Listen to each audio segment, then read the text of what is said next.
सम्मानित होगा जाऊँगी गोटे जोरदार कलाकारी सहित स्वागत करूँ समस्त को। आनंद प्रधान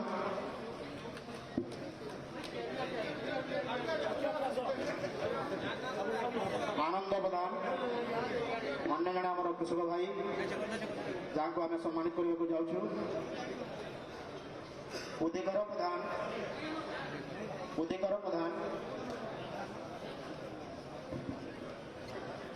मानवीय मंत्री को अनुरोध आम चाषी भाई मान को सम्मानित करवा है।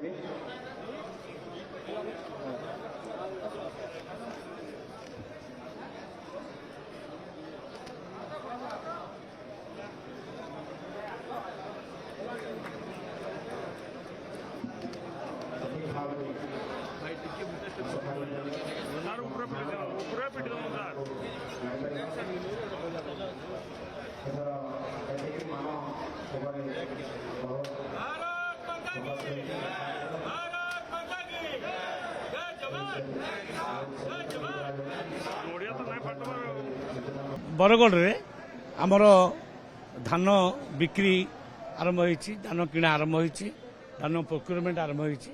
मते खुशी लागुछि जे एठी बहु संख्या रे कृषक आज निजर धान धरिक आछंती। आज गोटे खुशीर माहौल। कृषक माने प्रथम थर पाई 3100 टंका पर क्विंटाल पाइबे। सरकार जोटा कथा कहिसंती तांकर प्रतिश्रुति रक्षा कले। माननीय मुख्यमंत्री कहिथिले जे मंडी को ये दलाल मुक्त करवा एवं काटनी छटनी बंद हम ये सब जिनस आम पूरा निर्देश देचु प्रशासन को। कटनी छटनी वर्ष हम ना एवं दलाल मुक्त हम आ कृषक डायरेक्ट तांको खाता रे 3100 टका पाइबे। ये हूँ बहुत बड़ खुशी खबर।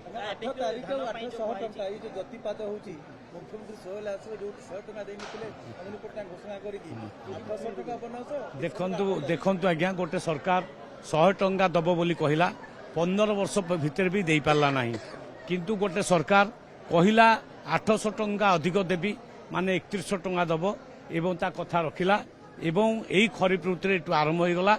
जी धान बिकिबे मोर कृषक भाई माने तांको खाता रे 3100 टंका जाइके पहुंचबो।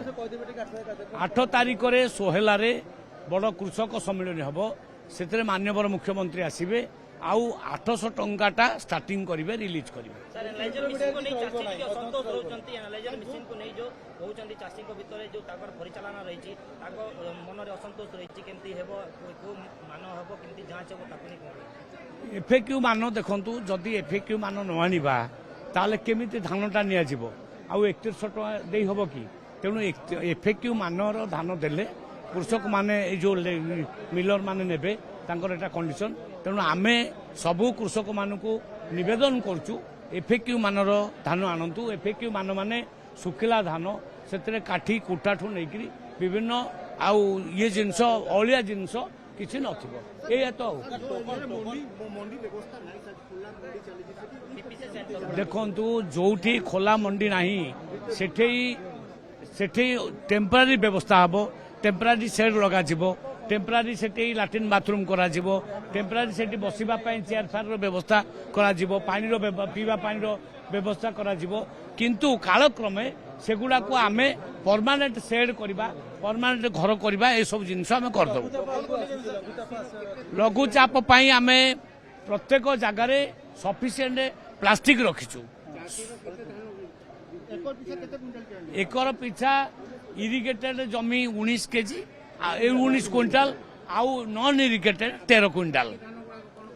बाकी धान से माने पुणी आउ तांगर बाबद चिंता करिवे सरकार, किंतु एटा सरकार निर्दिष्ट करथिबा